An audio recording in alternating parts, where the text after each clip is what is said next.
Cash flow investors. And today it's Friday and it's story time. So we try to bring you stories based on past experiences, based on my personal life, maybe somebody else's, and hopefully they're inspirational and they're meant to be some sort of a learning lesson. Some sort of hopefully you learn something from it, you take away something from it. Having said that, yesterday for everybody that showed up to the event. It was a great event that we did with the Hispanic RIA. And so tacos, lots of beer, it was fun. Next week, there's the event that's coming up, which is the networking event, which is on Wednesday. So make sure you show up at the office, here at the office. It's the networking event. We'll have a bunch of different vendors, good times. There'll be food, there'll be some drinks. So you'll have a great time. And then remember the 3-day, the prices each week are ticking up. So if you haven't registered for the 3-day, make sure you register. AndrewHolmesEvents.com is the website. That's how you register. So today I thought, I was thinking about, okay, what is it that I can share, and what would be a fun story I haven't shared before. And this is a story I've never shared before, so I think you guys will enjoy it. So, and a lot of times we all have incidences, things that happen in our past, and what happens is that shapes us, right? We are basically, what did they say that we're a byproduct of all our experiences, sometimes good, sometimes bad, sometimes that we learn from, sometimes that are embarrassing for us. And it's kind of and it just depends. And just like you, I'm sure you've had a lot of different instances. I had a lot of instances. And, when you move here to a different country as an immigrant, I happen to be, I was born in Chicago, but most of my life, since I was 3 months old till I was about 16 and a half, 17 years old, I grew up in India.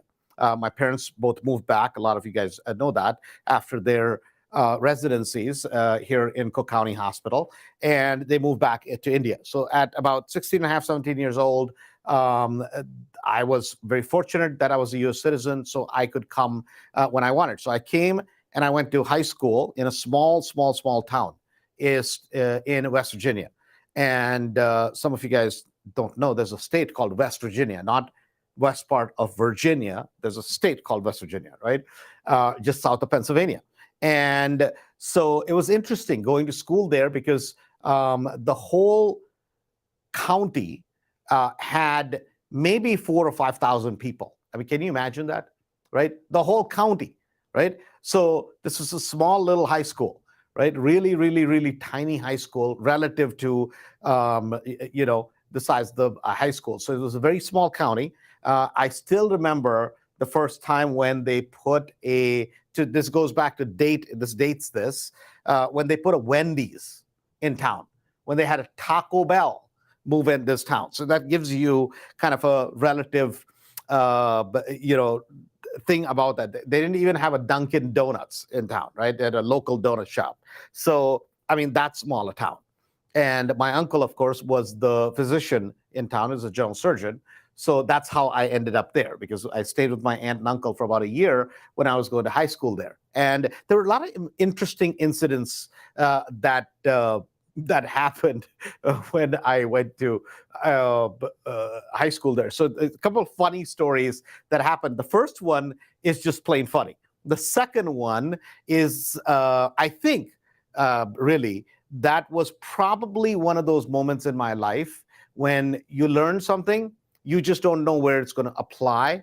But today, what I do maybe is a part of that seed that was sown, right? So this is kind of funny because when I came here from India, and I used to drive like a wild, crazy guy, right? The roads are not too much traffic, so you speed, blah. Plus, you're 17, 18 years old. So, and in a small town, the cops have nothing better to do except stop kids doing stupid stuff. And I'll never forget this. I used to have this Mustang, nothing fancy, mind you. This is like a beat up Mustang. The paint had worn off a little bit. And I remember we were going to a friend of mine, Jeff, I'll never forget this, his house for a sleepover.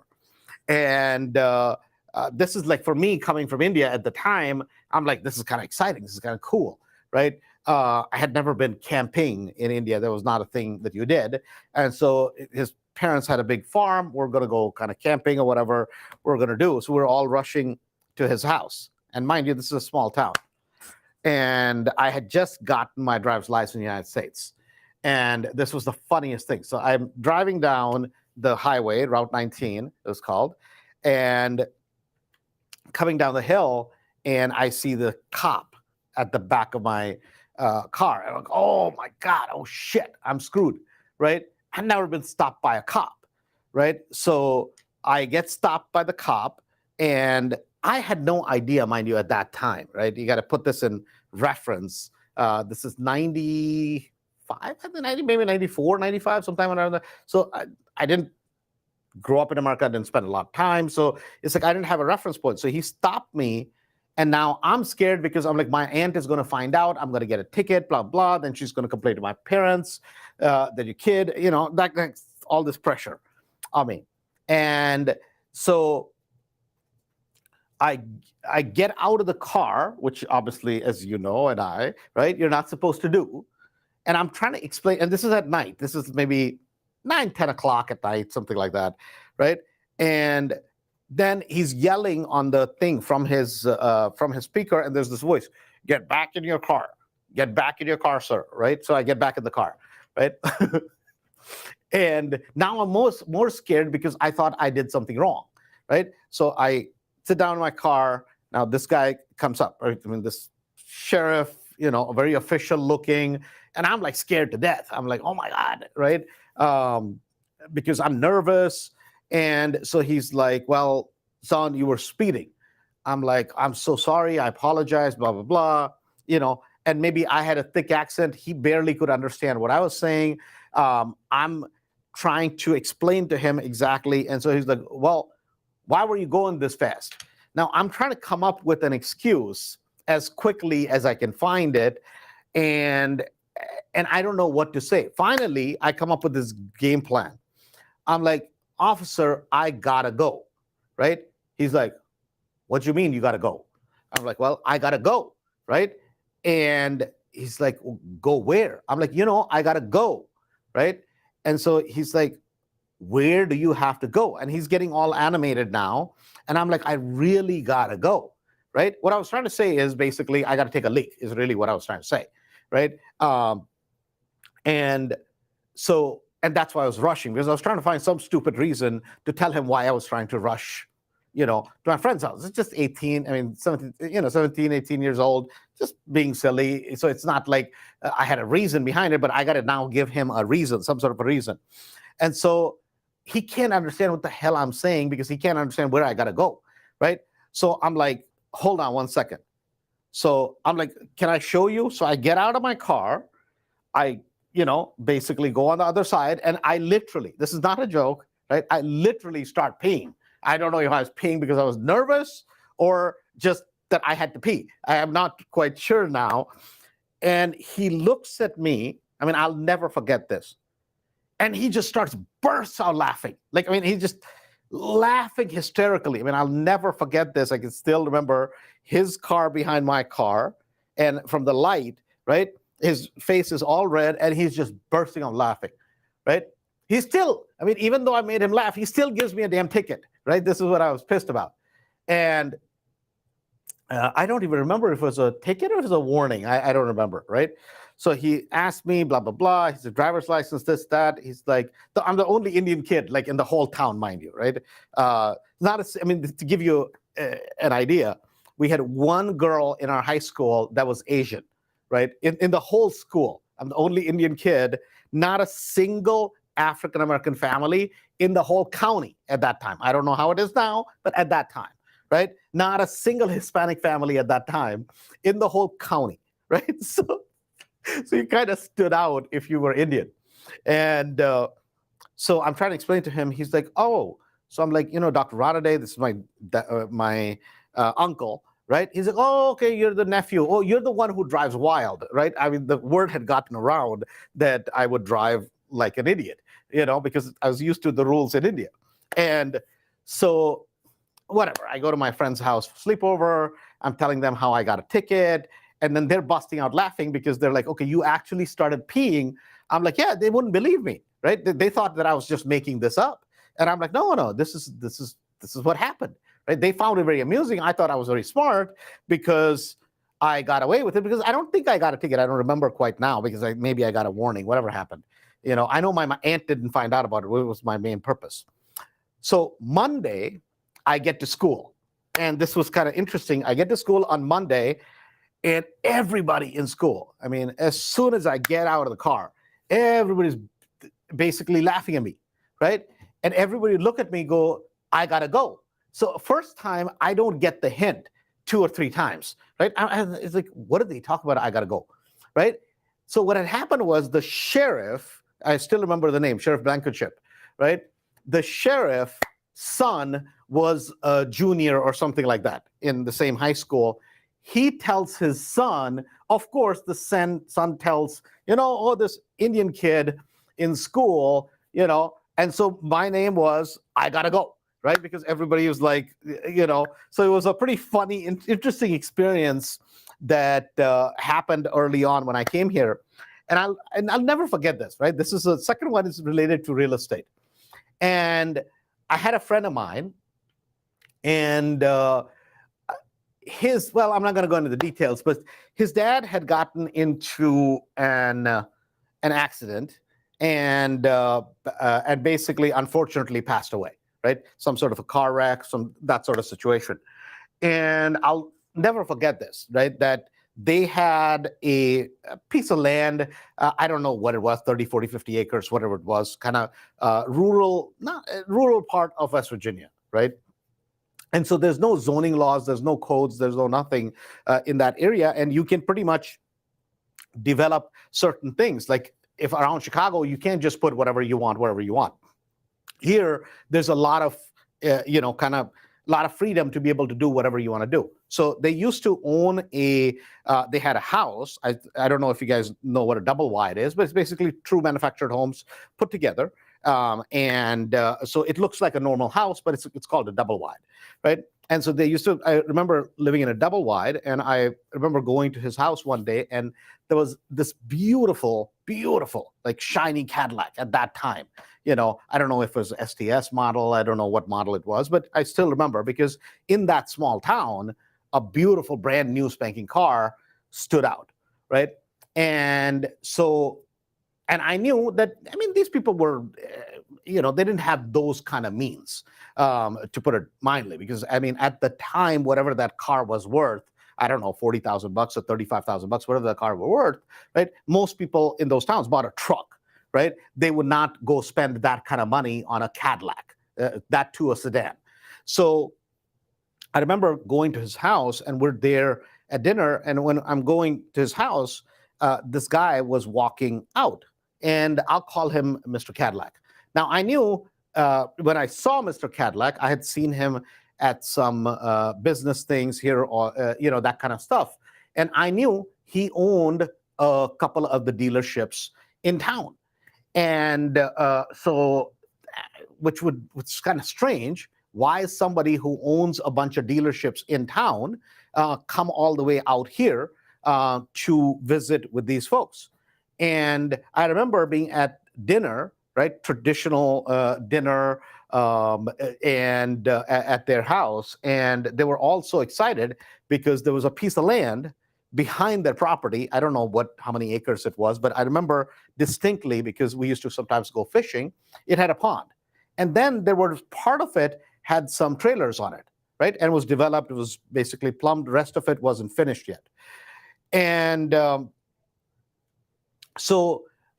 they were pretty excited because they were selling that piece of property. And I couldn't, at the time, I'm going like, well, but I'm like, well, what is they're like, well, it's kind of like a trailer park.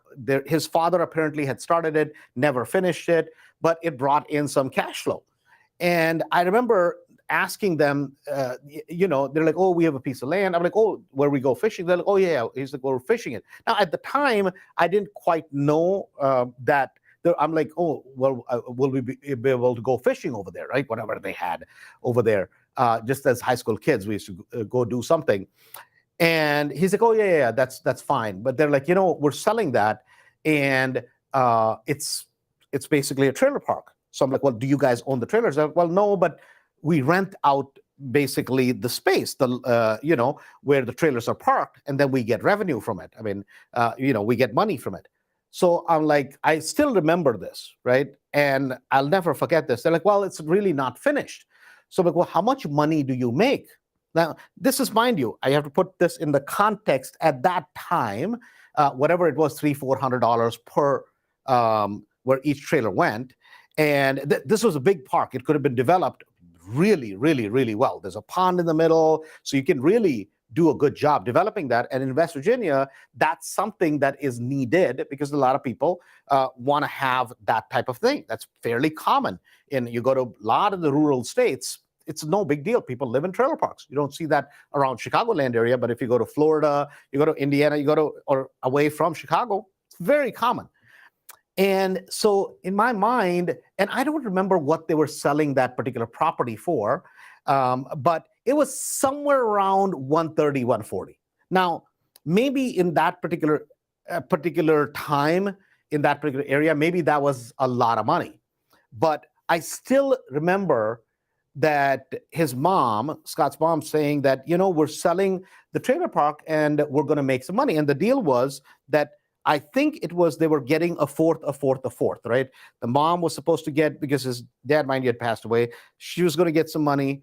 The other kids were going to get some money. So each person was going to get about $30,000-40,000, right? $50,000, something of that nature. And so I remember asking them, I'm like, well, you guys have that land, and you said that makes money every month, rent. I said, they're like, yeah, but it only made 2,000 or 3,000 or whatever it was. This is net, mind you. This is not gross numbers. This is net numbers. So, and I still remember that asking them, I'm like, well, why would you guys sell that? Because if it brings in income every single month, and now at the time I didn't understand taxes, I didn't understand any of this stuff. They're like, well, we only get 2,000 or 3,000 a month, so if we sell it, then we get a lump sum of money.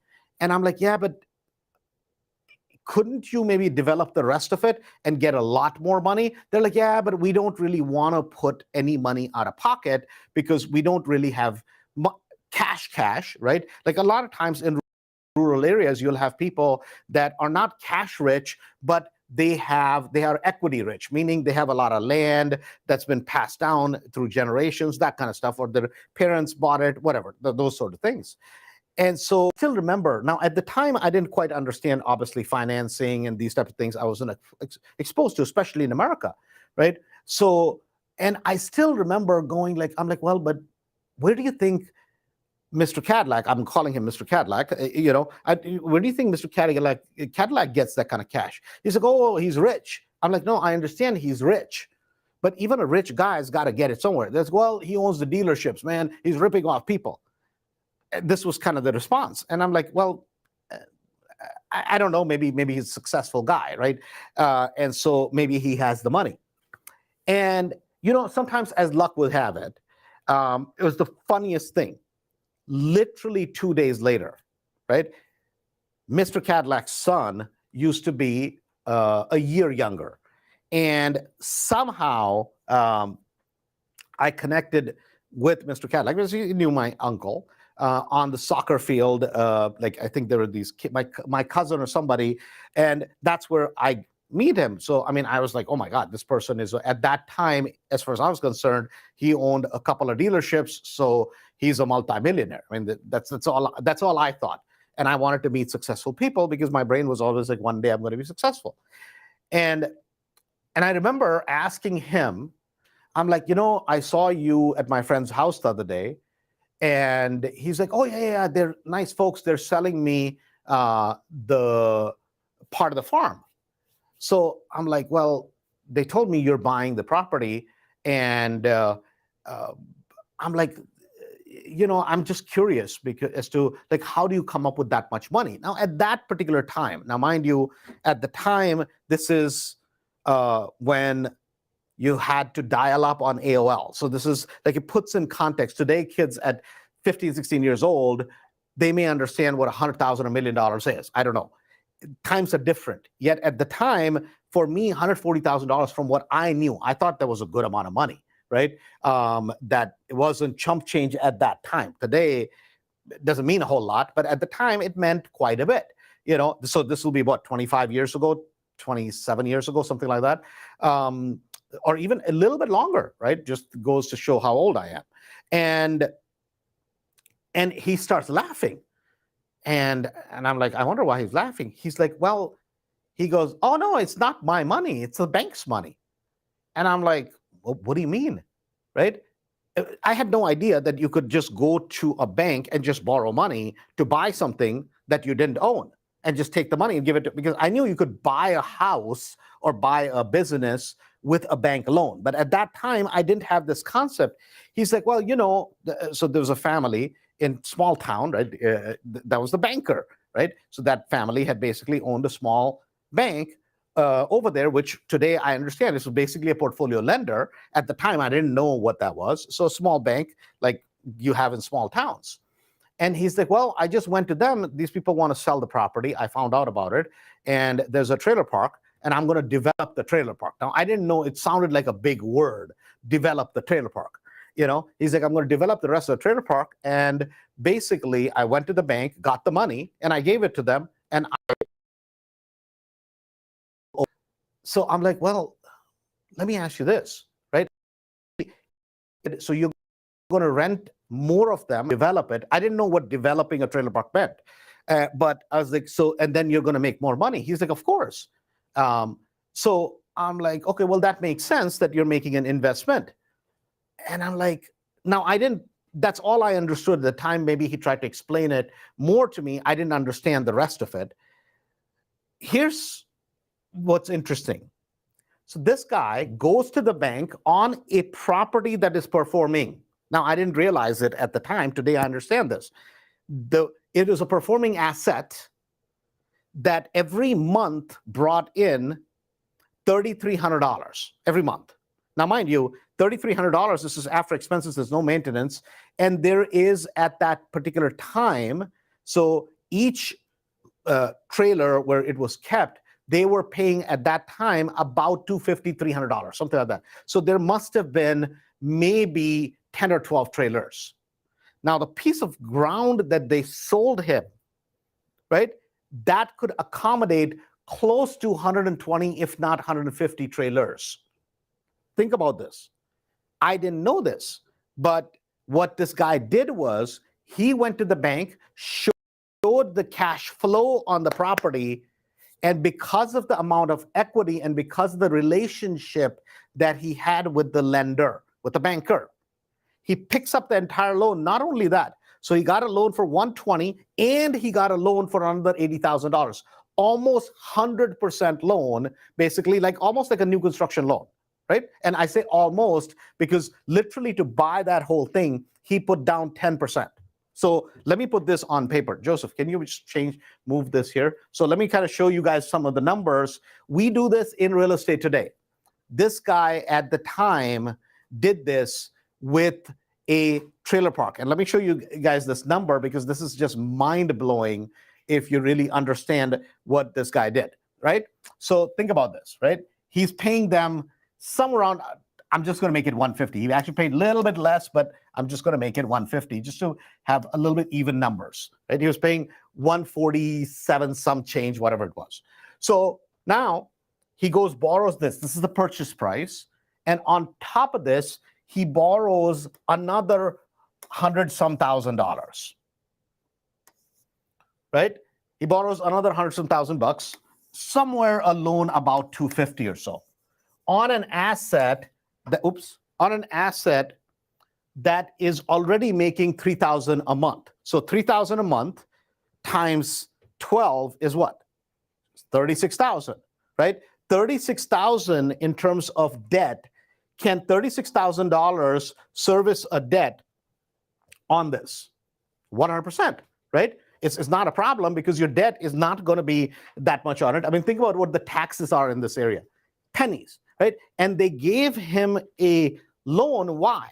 Because let's say the land is something like this. There's a little pond over here. They have 1, 2, 3, 4, 5, 6, 7, 8, 9, 10. 10 spaces occupied. What he was doing was he was developing the rest of it, right? So by basically he's increasing the value of that particular piece of property. And what he did was, that's exactly what he did in the next year. Now, what do you do whenever you're basically, you have a, you have a trailer park? At that, now I know the details. He had to put a lift station, which was the most important thing, which is where the sewage comes, it gets processed and blah, blah, blah, whatever happens to it. It's well water in that area, right? So maybe he had some well connections that he had to bore a well, and that's it. And then rest of it, he just cut the trees down, left the pond where it was, so that makes it an amenity, put a sign for the place, put a little bit of a fence, and basically developed the whole thing where people would bring in their trailers. When it was all said and done, right? This whole thing is said and done. A property where he had $250,000 invested from a bank, and if he's putting 10% down to be able to do that for $25,000, think about this. Eventually, this guy ended up on this same piece of land putting about 120, maybe 122, but I'm not sure, somewhere around 120 or so trailers on it, times 300. So do 120 times 300. What is that? Joseph. Yes, sir. Oh, Joseph forgot. Okay, so that's going to be 12, 3, 36, right? And you have 1, 2, 3. He converted that one piece of land that every single month, his cash flow on that one piece of property. Now, mind you, he put some capital improvement in it, but whatever 100,000, 150,000, whatever he put into that property was his cash flow every single year from that, every single month, not year, every single month from that one piece of property is close to $36,000. My point of this particular story is somebody, my friend's family, they wanted to sell an asset that they had. So you realize that that same particular property, they could have done this for themselves. They didn't ever have to sell that particular property. They could have literally gone to the bank and they used to own a bigger piece of property that was completely free and clear. The bank would have happily given them a loan because they had their home on it. They had another piece of land which they did not sell. They just sold the back part of the property.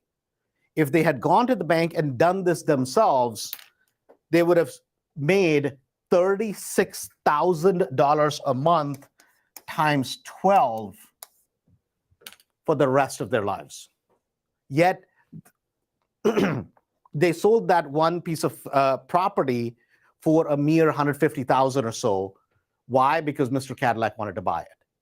Mr. Cadillac was the first guy that I met here in the United States, right? That taught me a very important lesson. And I asked him, I'm like, well, how did you afford to be able to buy? See, everybody used to think in that small town that Mr. Cadillac was rich because he owned the 2 dealerships. What he said to me was this. He's like, listen, everybody thinks that I have money because I own the 2 dealerships.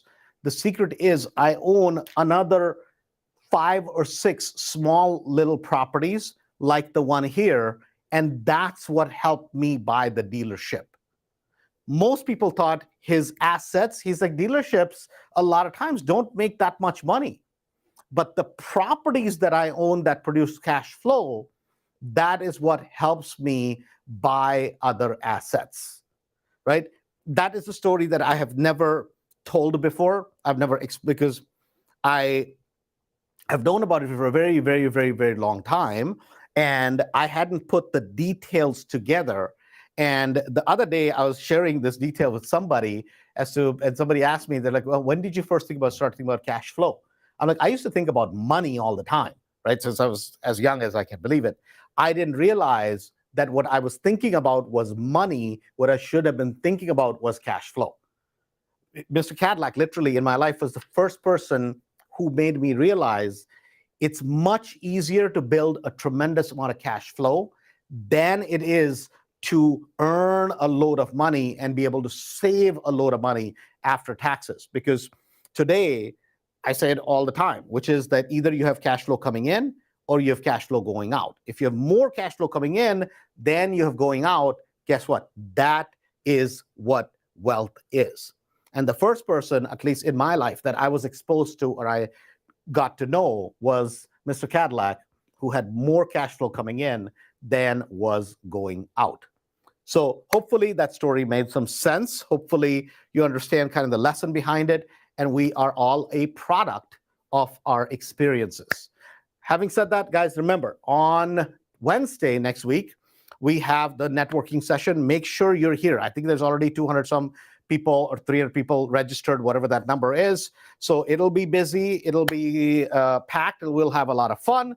Oh, actually, you get to see the studio if you haven't been to the office. So stop by and make sure you register for the 3-day event, because it's literally 2 weeks away. Literally 2 weeks.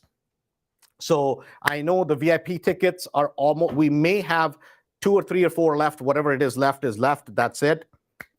Already a bunch of people signed up, and I think we have capacity for 450 total. So or a few hundreds are already done. So whatever couples tickets are left for VIPs that get lunch, that get to meet network with all the panelists. If you haven't registered, make sure you register, andrewholmesevents.com. If you're bringing a guest, it's complimentary, but you got to register them so that we know who is coming. Having said that, thanks a bunch. Have a safe weekend. Talk to you Monday.